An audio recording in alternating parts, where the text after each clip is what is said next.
Different is the one-on-one perspective of storytelling about the culture, community, and business moves that shape Detroit. The collage of people that make the city dynamic.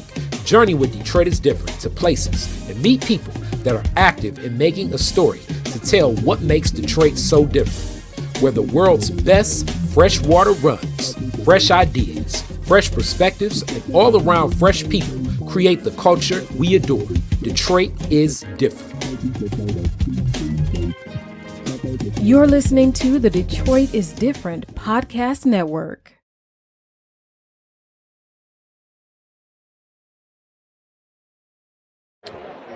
All right. We are here at the Detroit Policy Conference as Detroit is different.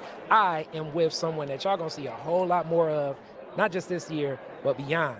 You know it is culture, creativity, and community.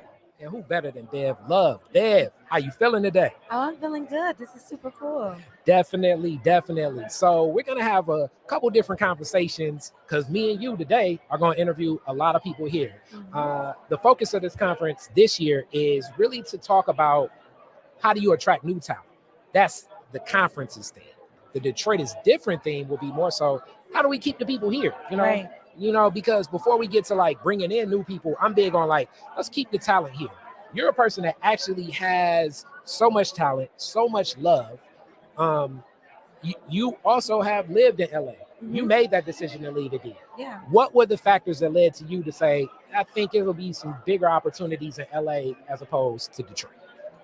Well, first of all, the weather got me. Hilarious. The weather is what got me. I mean, I just like beautiful things, beautiful places. I visited there a few times in 2019. And then during the pandemic, I was like, I couldn't see myself being in the house stuck during the pandemic, also with bad weather. So that's what really kind of got me to move out there. It was a beautiful city. I still go back and visit all the time. Okay. And as far as opportunities, because definitely when it comes to younger people and retaining that talent, and what seems more attractive and weather can be, I mean, it's snowing today. Yeah. It could be one of those things. Beautiful though, right? I love the first snow. The first snow is cool. I love it. It was so like pretty. A heavy snow. It was like so pretty. But what are some of the other things that you think, I guess would say, what are we missing that makes people leave? Yeah. Well, definitely. I think if I was a business person, if I was a person who was in like tech or marketing or something like that, I would probably go to maybe California, Texas, Georgia, somewhere where there's more job opportunities, where they pay more. Also, the housing here is akin to other states.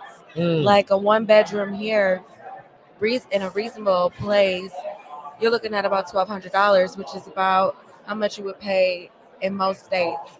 So I think in order to be competitive, first of all, we need to control the rent. We need to do something about that. Yeah. Because if you say it's affordable housing, affordable for who? So I think that's one thing we could do. Also, just the knowledge, like me meeting you this year, the knowledge that you have is not readily available for my peers. And I think there is a wealth of resources that I'm going to take more of a responsibility on to make sure that people know more about, because it is here, but I don't think that they even knew, because I didn't know. That's that definitely is real. Like getting that access, Detroit can be one of those places where people will hoard a lot of things because we're looking at it from a lens of scarcity instead of abundance, I believe. Yeah. So with that, you've come back from there. Yeah. And now back in the D, where it is that first snow and more. What have been some of the things that you appreciate more about the D upon arriving back? Definitely just the vibe. Going into a restaurant, you can go any restaurant you go into in Detroit, the food's gonna be good. I wouldn't say any, but 90%. We take that pretty seriously. And then also the vibe when you get in there. You know what I mean? Like, it's not snobby. The service people are cool to you. the programming that we have, like the live music and things like that, it's more of a it's more heart to heart. It connects more to your heart. I think because we're all raised from similar backgrounds, that we all speak sort of the same language. You know what I mean? Definitely. Emotionally, the same language. Mhm. That's one big thing. What else do I love? I mean, just the family, the friends, the people that I know. That's what really drew me back, was just how much love you feel wherever you go here. I love it. I love it. So today we're going to talk to a lot of different people.